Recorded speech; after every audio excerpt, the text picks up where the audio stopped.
Најзначаен печат на општествените услови во кои се остваруваше економскиот развиток во изминатите 3 години му дадоа новите односи што се изградуваа во повеќе сфери на општествената структура.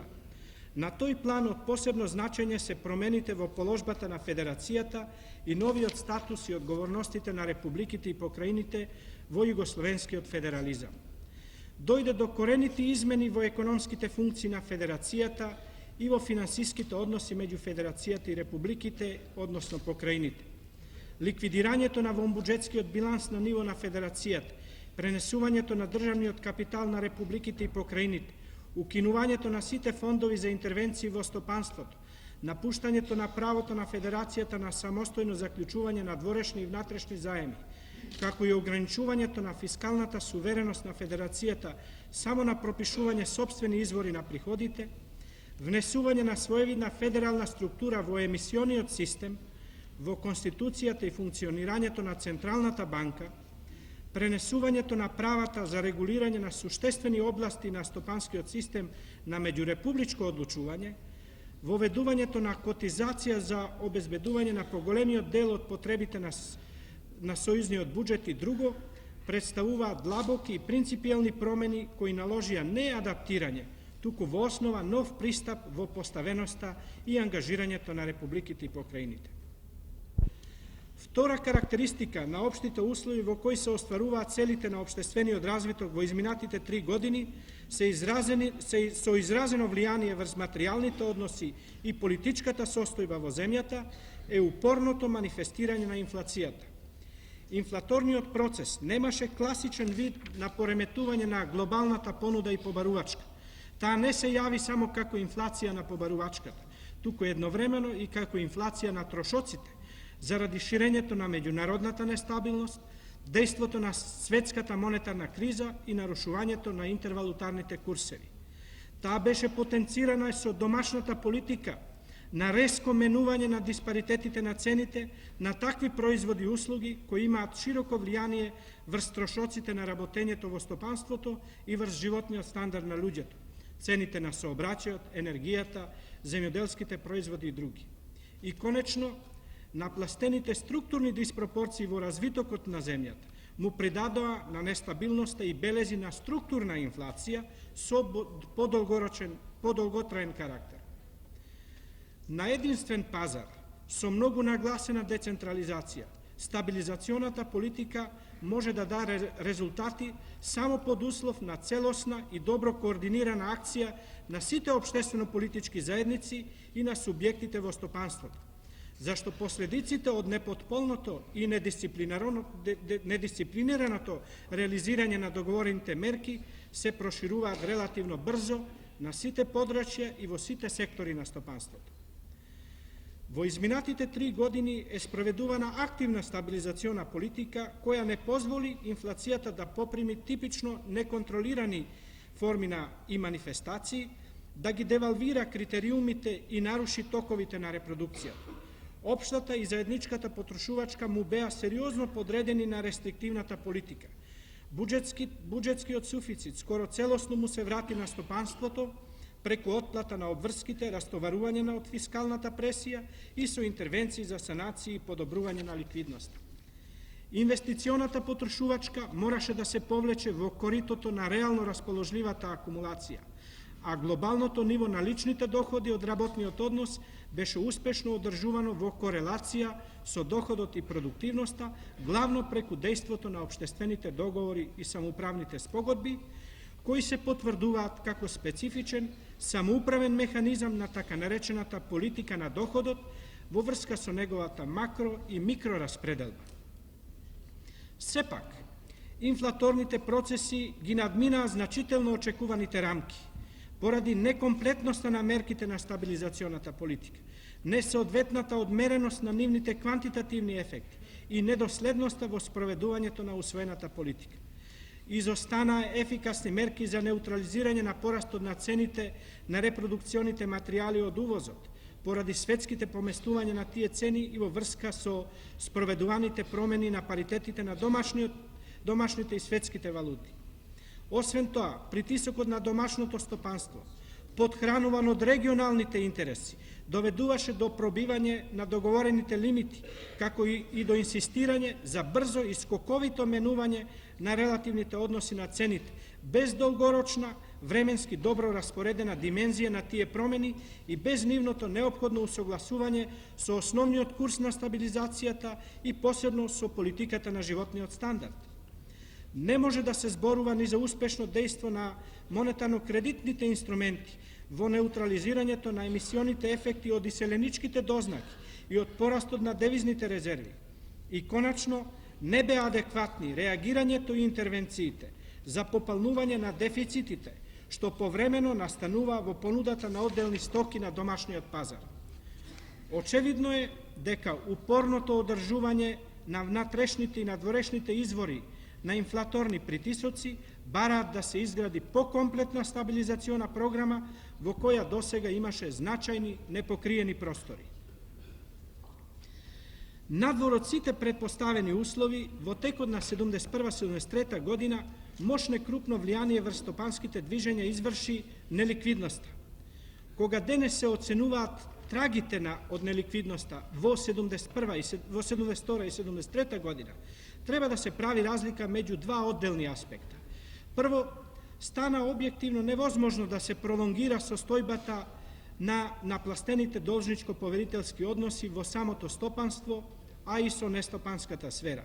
Не можеа да останат и натаму непокриени пречекорувањата и необезбедените инвестиции, како ни натрупаните несанирани загуби во стопанството. Не можеа да се игнорираат основните правила на деловното однесување и деловната дисциплина. Акцијата на општеството за средување на овие состојби предизвика големи прераспределби на доходот во полза на стопанството и внесување нова клима во правилата на деловното однесување. На тој план посебно значење имаше притисокот врз државната структура за растоварување на стопанството и за пренесување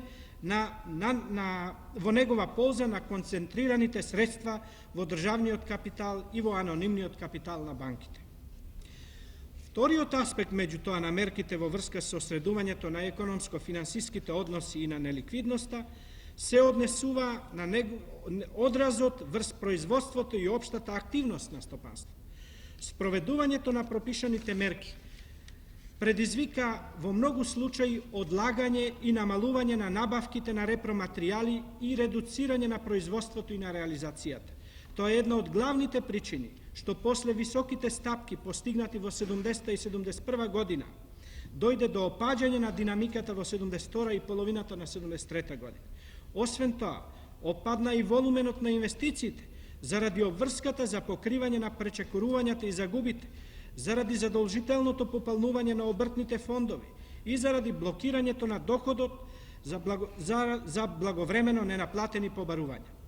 Без компензаторни мерки на економската политика, стопанството беше присилено да плати мощна сериозна цена за оваа кура на нормализирање на деловните односи.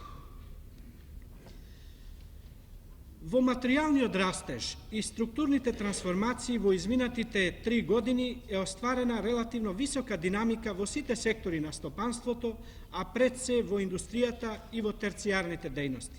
Средната стапка од 7,5% е над нивото на динамиката во претходниот период и над средните постигања во целата земја.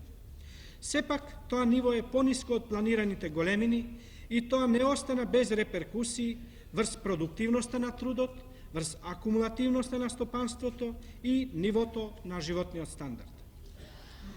Ритмот на стопанскиот развиток го детерминираше и во овој период курсот кон интензивна индустриализација. Индустриското производство во 73 година е за 32% повисоко од оствареното во 70 година. Тоа со сигурност се ближи кон поставената цел во среднорочниот план, во 75 година да формира околу 36% од вкупното општествено производство, место 31,7% во 70 година. Во индустриската структура е направен широк пробив со нови, реконструирани и оптимализирани капацитети скоро во сите гранки, а особено во хемиската, текстилната, тутунската индустрија, во индустријата на градежен материјал, на кожи, како и во неметалите, обоената металургија, електроиндустријата и дрвната индустрија. Постигнато е значително осовременување и пообемна финализација на производството во повеќе гранки со усвојување на нови производи. Предвидените постигања потврлија главно во електростопанството, црната металургија и металната индустрија. Тоа донекаде зборува за фактот дека се задржани предоминантно влијанијата од досегашната фаза на индустриализацијата, во која најбрзо се развија гранките што нудат поголемо и ефтино запослување, поедноставна технологија и не бараат особено високи технички профили на кадрите. Во наредните години затоа индустријската политика мора повеќе да се концентрира врз развитокот на електростопанството, металопреработувачката индустрија, електроиндустријата, како и врз развитокот на базичната индустрија во црната и обоената металургија.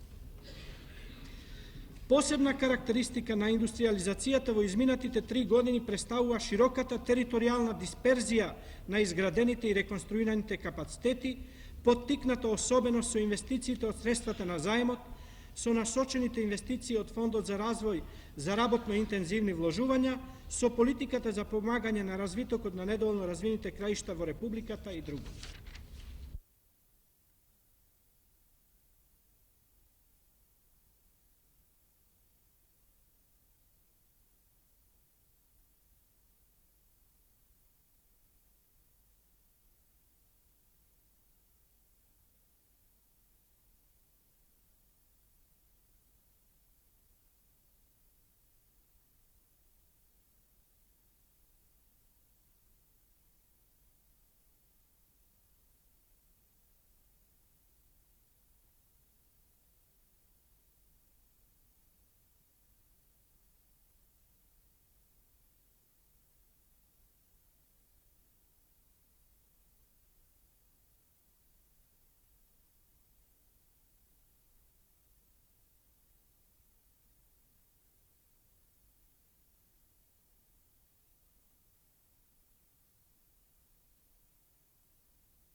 Тргнувајќи од целите и задачите поставени со општествениот план за развиток на Републиката до 75 година и до сегашните остварувања, неопходно е во предстојните години така да се дефинираат задачите на развитокот, што тие до максимум да не доближат до предвидувањата во планот. Имајќи ги предвид тешкотиите низ кои помина стопанството, постојат реални услови во 74 и 75 година да бидат поуспешно извршени развојните цели. Посебно треба да се спомене општата политичка клима и мобилизираноста на субјективниот фактор во организациите на Сдружениот труд во стопанството, во политичката структура и во меѓурепубличката соработка. Потоа, во стопанството постои посредена финанско-материјална положба, а состојбата на билансот на плаќањата, девизните резерви и стабилноста на нашата валута создаваат можности за пооптимално изградување и водење на политиката на економските односи со странство.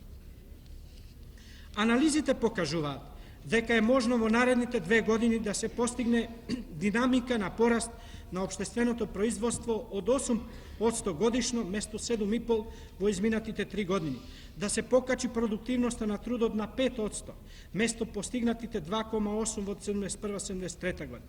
Вкупните инвестиции да се зголемат со годишна стапка од 7,5%, место 1,5% во претходните 3 години, а во стопанството со стапка од 8%, место 4,8%.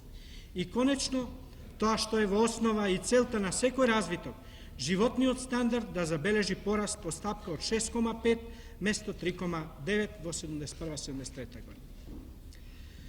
Две основни предпоставки би морале да бидат исполнети за реализирање на вака дефинираните задачи на развојната политика. Прво, да се подигне ефикасноста на стопанисувањето врз основа на користењето на постојните материјални и човечки производствени фактори и врз основа на поригорозна селективност и поголема ефикасност на инвестирањето. Неопходно е да се зголемат насекаде работните резултати и продуктивноста на трудот. Без тоа не може да се зголемува посуштествено ни животниот стандард, ни успешно да се совладува порастот на трошоците на производството. Можностите се објективно мощне големи, почнувајќи од користењето на капацитетите до штедењето и подобрата организираност. Треба нашироко да се прифати општо познатата вистина, дека развитокот не може да се потпира само на инвестициониот фактор. Во нашите услови на оскудица на акумулација, уште поголемо е значењето на интензивирањето на работењето, на ефикасноста и на максималното валоризирање на веќе вложените средства во постојните капацитети. Без тоа не може да се обезбеди одржувањето на динамиката на развитокот и на запослувањето на онака високо ниво какво што навистина ни е потребно. Второ, да се оствари поуспешна стабилизациона политика преку натамошно воздржано и контролирано формирање на општата и заедничката потрошувачка, преку одржувањето на строга зависност во формирањето на личните доходи од остварениот доходи од продуктивноста на трудот, без прераспределба на товар на акумулацијата, со посмирено спроведување на корекциите на цените, без оглед на партикуларните притисоци и интереси, водејќи сметка за заштитата на животниот стандард и за одржувањето на неопходната внатрешна финансиска стабилност. Потоа, со преиспитување на практиката на дефицитното финансирање на дел од општата потрошувачка, инвестициите и надворешната трговија, со активна кредитна политика за стимулирање на производството и порастот на понудата, водејќи сметка за автономните фактори на зголемувањето на поборувачката и конечно со сообразувањето на царинската и фискалната политика со притисоците на увозната инфлација и инфлацијата на цените. Во нашата република во наредните 2 години е нужно да се обезбедат такви структурни процеси во индустриализацијата преку развојната политика, што ќе го надоместат за останувањето во вкупните инвестиции во областа на индустријата, што беше случај во 1971-1973 година. Освен тоа, инвестициите треба одлучно да се насочат во приоритетните гранки на развитокот. Според извршените подготовки, веќе е во тек отворањето на фронтот на проширената репродукција во енергетиката, во преносот и трансформацијата на електрична енергија и во изградбата на нови енергетски капацитети. Освен вложувањата што веќе ги извршивме во Социјалистичка република Србија за обезбедување на испорака годишно од по 600 милиони киловат-часови енергија, почнувајќи од 1974 година, и завршувањето на шарските води кои ќе го зголемат производство со нови 210 милиони киловат-часови. Во реализација се инвестициите во Осломеј за термоцентрала на цврсто гориво со производство од 650 милиони киловат-часови, а пред непосредно започнување е инвестицијата за една термоцентрала на течно гориво со производство од 1,2 милиони киловат-часови, како и изградбата на хидроцентралата Козјак на треска. Пред Меѓународната банка се наоѓа проектот за хидроцентралата Градец. Без овој последен капацитет, до 1977 година, според програмата што ја усвои Собранието, ќе се обезбедат 435 мегавати, односно ново производство на енергија од 2 милиарди и 500 милиони киловат часови. Нашата република е вклучена и во програмата за развиток на преносната мрежа на Југославија за водови од 380 киловолти. Реализацијата на енергетската програма ќе обезбеди поголема стабилност во покривањето на енергетските потреби на републиката и значително поповолна структура на енергетските извори. Републиката активно соработува со заедничката долгорочна програма што сега се подготвува во целата земја и смета дека таквите решенија водат кон пооптимални комбинации во ефектуирањето на енергетските ресурси во земјата и тие треба да добијат целосна поддршка.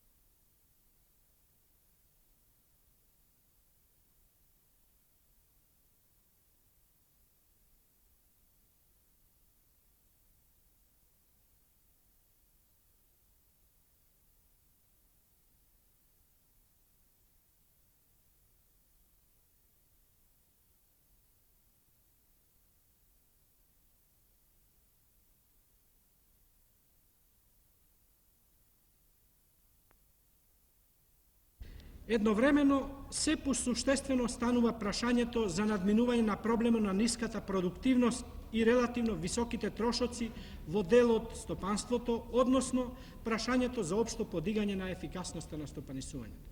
На тамошната индустриализација ќе биде сериозно лимитирана со недостигот на внатрешна акумулација, која мора да станува се повеќе доминантна компонента во вкупниот волумен на инвестициите за преработувачка индустрија и за капитално интензивни вложувања. Оттаму, една од нашите клучни задачи е да се санираат и мобилизираат во внатрешниот развиток сите позначени капацитети кои се соочени со субјективни слабости, со неотстранети тесни грла и со неоптимални големини и технологија. Посебен проблем во таа насока представува железарницата Скопје, која треба кадровски и технички да се екипира за радикално совладување на тешкотиите со кои се судира последниве години, за да што поскоро се афирмира како наш најснажен поединечен пол на индустријскиот развој. Апсурдна е секоја помисла општествената заедница да се дистанцира од поддршката на напорите на работниот колектив за оптимално користење на колосалниот производствен потенцијал кој што е досега израстен, како и секоја демобилизација на колективот на железарницата, кој има доволно сили во себе да ги потврди неоспорните перспективи за својата работа и за својот придонес што му го должи на развојот на републиката. Во земјоделството новата технологија во светот доживува драматичен пораст на приносите и создава големи можности за унапредување. Во нашата политика во овој сектор мора да се прифати сознанието дека не е достатно да се зголемува само општиот обем на земјоделското производство, туку побрзо да се унапредува продуктивноста на трудот, да се зголемува доходот на земјоделските производители и да се ангажира повеќе во самото земјоделство расположливата работна сила. Крупните технолошки достигања се сретнуваат во сите области, во производството на цереалиите, на маслодајните растенија, на зеленчукот, во одгледувањето на добитокот и во живинарството. Така наречената зелена револуција навлезе во сите делови на земјоделското производство и ние се повеќе сме упатени на таква политика, која модернизацијата на производството во индивидуалниот сектор ќе ја покрене многу поснажно отколку досега, со подслон врз општествениот сектор како носител на кооперантските односи и организатор на преработувачката и пласманот на земјоделските производи. Крајно е време општествените стопанства да ја прифатат ориентацијата да станат активни носители на таа политика и да обезбедат современа организација на прометот на земјоделските производи во земјата и во странство. Со оглед на исклучителното значење на проблемот на запослувањето и големите резерви во аграрниот сектор од работна сила, може повеќе да се учини во комбинирањето на новата технологија со работно интензивниот карактер на многу операции во земјоделството, да се тласне побрзо преструктурирањето на производството кон повисоко доходни и интензивни култури и да се спроведува политиката на селективна механизација на производството во индивидуалниот сектор, пред се за совладување на оние работи кои бавно или неадекватно се вршат со рачна работа. Еден од постојано актуелните аспекти на стопанската активност во овој период е регионалниот развој, односно остварувањето на порамномерен развиток на Републиката како хомоген и функционално поврзан простор.